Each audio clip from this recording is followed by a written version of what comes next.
శ్రీ గురుభ్యో నమ. శ్రీమాత్రే నమ. మా భక్తి టీవీని ప్రోత్సహిస్తున్నటువంటి మా ప్రేక్షకులందరికీ ధన్యవాదాలు తెలియజేస్తూ 9 మార్చి 2025 నుంచి 15 మార్చి 2025 వరకు గల కాలానికి రాశి ఫలితాలు ఏ విధంగా ఉన్నాయి, అలాగే రాసులలో గ్రహాల యొక్క స్థితులు ఎలా ఉన్నాయి, దృష్టులు ఎలా ఉన్నాయి అనే ముఖ్యమైన అంశాలతో ఇప్పుడు ప్రారంభించుకుందాము. గ్రహ స్థితులు: వృషభ రాశిలో గురువుగారు, మిథున రాశిలో చంద్ర కుజులు, అలాగే కన్యలో కేతువు, శని రవిలు, కుంభరాశిలో రాహు శుక్ర బుధ ఈ 3 గ్రహాలు మీనరాశిలో సంచరిస్తూ ఉండగా వారాంతానికి వెళ్ళేటప్పటికీ రవి గారి యొక్క గమనము శుక్ర రాహు బుధులతో కలిసి మీనరాశిలో సంచారం చేస్తున్నది. ఇక చంద్రుని యొక్క గమనము కుజుని నుంచి కేతువు దగ్గరికి వచ్చున్నది, అంటే కన్యారాశిలోకి వచ్చున్నది. గ్రహస్థితులు ఈ విధంగా ఉంటూ ఉండగా గ్రహ సమ్మేళనాల యొక్క ముఖ్యాంశాలు ఏమిటి అంటే చంద్ర కుజుల కలయిక చంద్రమంగళ యోగాన్ని సూచిస్తూ ఉంటుంది. అయితే ఇది జన్మజాతకంలో ఉన్నవారికి మాత్రమే ఇక్కడ కూడా అప్లై అవుతుంది. జన్మజాతకంలో ఈ యోగము లేని వారికి అది మామూలుగానే ఉంటుంది తప్ప చాలా అద్భుతమైన యోగం అనేది చెప్పడానికి రాదు. అయితే ఈ యోగం యొక్క ఫలితం, అసలు ఇది యోగం అని కాకుండా ఈ చంద్ర కుజుల యొక్క ఫలితం ఏమిటి అంటే కుజుని యొక్క దోషాన్ని పరిహరింపజేస్తుంది చంద్రుడితో కుజుడు కలవడం వల్ల. అలాగే మాతృమూర్తి గారి మీద ఇది ఎక్కువగా ప్రభావాన్ని చూపిస్తూ ఉంటుంది.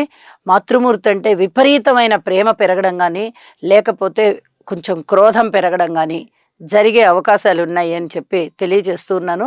వారాంతంలోకి వెళ్ళేటప్పటికీ చంద్రుడితో కలిసారి కేతువు, కొద్దిగా అనుమానం అనేది పెరుగుతుంది, అలాగే దైవభక్తి కూడా పెరుగుతుంది. ఇది కొంచెం మన అధీనంలో ఉంచుకోవాలి ఈ ఆలోచనలని. దైవభక్తి పెరగడం అనేది మంచిదే, కానీ ఇక ఇతరత్ర ఆలోచనలు ఏదైనా అనుమానం పడ్డాలన్నా, ఒక మనిషిని నమ్మకుండా ఉండాలన్నా అవన్నీ మన అధీనంలో ఉండవలసిన ఆలోచనలు అని చెప్పి తెలియజేస్తున్నాను. ఇందుకు గాను యోగా చేయడం అనేది చాలా చాలా మంచిది. అలాగే శని రవిల కలయిక మెడికల్ పరంగా చాలా బాగుంటుంది. రక్తానికి సంబంధించి చిన్నపాటి ఇబ్బందులు ఉండేటటువంటి అవకాశాలు ఉన్నాయి. ఇక శుక్ర రాహు బుధుల కలయిక బధిరత్వం, అంటే ఏదైనా గుడ్డితనము, కుంటితనము, మూగతనము ఇట్లాంటివి ఏవో ఒకటి ఉంటాయి కదా చాలా మందికి, శారీరక పరమైన లోపాలు, అలాంటి లోపాలని తెలియచేస్తూ వాళ్ళని ఒక్కొక్కసారి శక్తిహీనులు అనేటట్టుగా చేయిస్తుందన్నమాట. అలాంటి ఫలితాలు ఉండడానికి అవకాశాలు ఉన్నాయి అని చెప్పి తెలియచేస్తూ ఉన్నాను. ఇక దృష్టుల యొక్క ఫలితాన్ని తీసుకున్నట్టయితే కుజుని యొక్క దృష్టి కేతువు మీద పడుతోంది. అలాగే వారాంతంలోకి వెళ్ళేటప్పటికి కుజుని యొక్క దృష్టి చంద్రకేతువుల మీద. రాహు శుక్ర బుధుల యొక్క స్థితి ఈ యొక్క శారీరక పరమైనటువంటి లోపాలని తెలియజేస్తూ ఉంటుంది. తద్వారా మనుషులలో శక్తి సామర్థ్యాలు తగ్గేటట్టుగా చేస్తూ ఉంటుంది. ఇక చంద్రునితో కలిసినటువంటి కేతువు గారి పైన కుజుని యొక్క 4వ దృష్టి ఉంది వారాంతానికి వెళ్ళేటప్పటికి. అలాగే గురువుగారి యొక్క 5వ దృష్టి కూడా కేతువు మీద వారాంతానికి వెళ్ళేటప్పటికి చంద్రకేతువుల మీద పడుతూ ఉన్న కారణం చేత విపరీతమైనటువంటి దైవభక్తి పెరగడము, ఏదైనా తన మనసుకి నమ్మినటువంటి ఆలోచన ఏదైతే ఉన్నదో వాటినే వాళ్ళు స్థిరంగా పెట్టుకోవడము జరుగుతూ ఉంటుంది. అయితే ఈ విషయంలో యోగా చేయండి, అనేక రకాలుగా మీకు మానసికమైన స్థైర్యం ఏర్పడి మన ఆలోచనలు రైటా తప్ప అనేది కూడా మీరు నిర్ణయించుకోగలుగుతారు. ఇలాంటి పరిస్థితి ఉంటూ ఉంటుంది అని చెప్పి తెలియచేస్తూ ఉన్నాను. ఇక మిగతా దృష్టులు గురువుగారి యొక్క 7వ దృష్టి కానీ 9వ దృష్టి కానీ కేవలం రాసుల మీదే పడుతున్నాయి. శని గారి యొక్క 3వ దృష్టి కానీ 7వ దృష్టి కానీ 10వ దృష్టి కానీ కూడా కేవలం రాసుల మీదే పడుతూ ఉన్న కారణంగా ఆ రాసులలో నేను చెప్పేటప్పుడు ఆ ఫలితాలు తెలియజెప్తాను అని చెప్పి తెలియజేస్తూ ఉన్నాను. ఇక రాసుల్లోకి వెళ్దాము. వృశ్చిక రాశి. వృశ్చిక రాశి వారికి అనుకోని విధంగా అదృష్టం వెన్నాడుతూ ఉంటుంది. గురువు గారి యొక్క 7వ దృష్టి ఎప్పుడైతే రాశిని పునీతం చేస్తోందో ఇక మనం ఎక్కువగా చెప్పుకోని అవసరం లేదు. గురువుగారికి ఆశీస్సులే ఉంటాయి అక్కడ. కాబట్టి అదృష్టం వెన్నంటి ఉన్నది అని చెప్పి తెలియచెప్పుకోవడం జరుగుతోంది. ఇక మిగతా అన్ని విషయాలలోనూ కొంత ఓర్పు అయితే కలిగి ఉండవలసిందిగా సూచన చేస్తున్నాను. లాభస్థానం బాగుంది, 7వ స్థానం బాగుంది, అలాగే 5వ స్థానంలో శుక్రాచార్యుల వారు బాగున్నారు. ఇంకా వేరే ఏమన్నా బాగున్నాయా అంటే ఇక ఈ గ్రహాలు 3 గ్రహాల కన్నా కూడా బాలేని కారణం చేత ప్రతి పనిలోనూ శ్రద్ధాభక్తులతో చెయ్యండి. ఏ పనినైనా చేసేటప్పుడు ఇది చాలా చెప్పదగినటువంటి సూచన. అలాగే మంత్ర సాధన చేస్తున్న వాళ్ళు ఇంకా కొంచెం ఎక్కువ చేసుకోవడం కూడా చాలా మంచిది. అసలు ఈ గ్రహాల యొక్క అననుకూలత ఏదైనా ఉందా అంటే అది వారికి పట్టదు. మంత్ర సాధనలో ఉన్న వారికి భగవంతుడు, తాను వీళ్ళిద్దరే ఉంటారు తప్ప ఇక మిగతా వాటి గురించి ఆలోచించేటంతగా లౌకికమైన ధ్యాస తక్కువగా ఉంటుంది. అలా కాకుండా మాకు మంత్ర సాధన ఉందండి, లౌకికమైన విషయాలు కూడా ఉన్నాయండి అనేవాళ్ళు ఇంకా కొంచెం నవగ్రహారాధన చెయ్యండి. ఇది చెప్పదగినటువంటి సూచన.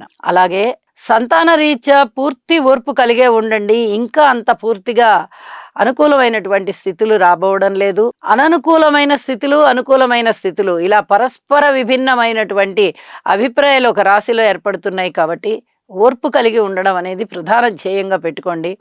అర్ధాష్టమ శని సంచార దోష విశేషం చేత మాతృవర్గ రీత్యా అంత పూర్తిగా ఆదరణ కలిగి ఉండేటటువంటి కాలం కాని కారణం చేత మాతృవర్గ రీత్యా ఓర్పు కలిగి ఉండండి. వీలైతే సేవలు చెయ్యండి, ఏదైనా సహాయ సహకారాలు అందించండి. ఇది చాలా చాలా చెప్పదగినటువంటి సూచన. అన్నదమ్ముల యొక్క సహాయ సహకారం బాగుంది. అలాగే కుటుంబంలో కూడా ఐకమత్యం బాగుంది. ఇక రుణాల విషయంలో అంత ఎక్కువగా రుణాలు చేయకపోయినా కొద్దిగా రుణాలు అయితే దొరుకుతాయి. ఇది చెప్పదగినటువంటి సూచన. వివాహాది శుభకార్యాలు జరుగుతాయి. ప్రధాన భూమిక పోషిస్తారు మీరు. పబ్లిక్ రిలేషన్స్ బాగుంటాయి, వ్యాపారాలు బాగుంటాయి. ఏదైనా వ్యాపారాలలో విస్తరణ చేద్దాము, ఇంకా ఇందులో ఈ పట్టుబడులు అధికంగా పెడదాము అన్నా కూడా చాలా బాగుంటుందని చెప్పి తెలియజెప్తున్నాను. ఇక దూర ప్రాంత ప్రయాణాల విషయంలో కొంచెం జాగ్రత్తగా ఉండండి. కాలినడకన వెళ్ళే వారి విషయంలో మరీ జాగ్రత్తగా ఉండాలి అని చెప్పి సూచన చేస్తూ ఉన్నాను. పితృవర్గ రీత్యా కూడా అనారోగ్యాలవి తగ్గిపోయేటటువంటి పరిస్థితి కనిపిస్తోంది. అయితే పూర్వం కన్నా ఇప్పుడు మేలుగా ఉంటుంది. ఇది చెప్పదగినటువంటి సూచన అని చెప్పి తెలియజేస్తూ, ఊహించని విధంగా వచ్చేటటువంటి లాభాలు మీకు చాలా చాలా మానసికమైన తృప్తిని కలగజేస్తాయి అని చెప్పి తెలియజేస్తూ, ఇష్టదేవతారాధన చెయ్యండి. మరింత మరింత మనశ్శాంతిగా ఉండండి. వారాంతానికి వెళ్ళేటప్పటికీ పంచమ స్థానంలోకి రవి గారు వచ్చారు, పెద్దగా ఉపయోగాలు ఏమీ లేవు. లాభస్థానంలోకి చంద్రుడు వచ్చిన కారణం చేత ఇంకా అద్భుతమైనటువంటి విజయావకాశాలు ఉంటాయి. అనుకున్న దానికన్నా ధనము ఎక్కువ మొత్తంలో చేతికి వస్తుంది అని చెప్పి తెలియజేస్తూ ఉన్నాను. శుభం.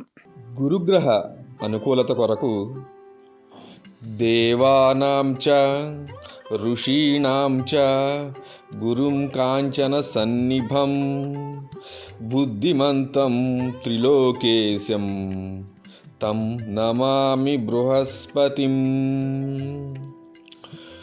ఓం హ్రాం హ్రీం హ్రౌం సహ బృహస్పతయే నమః.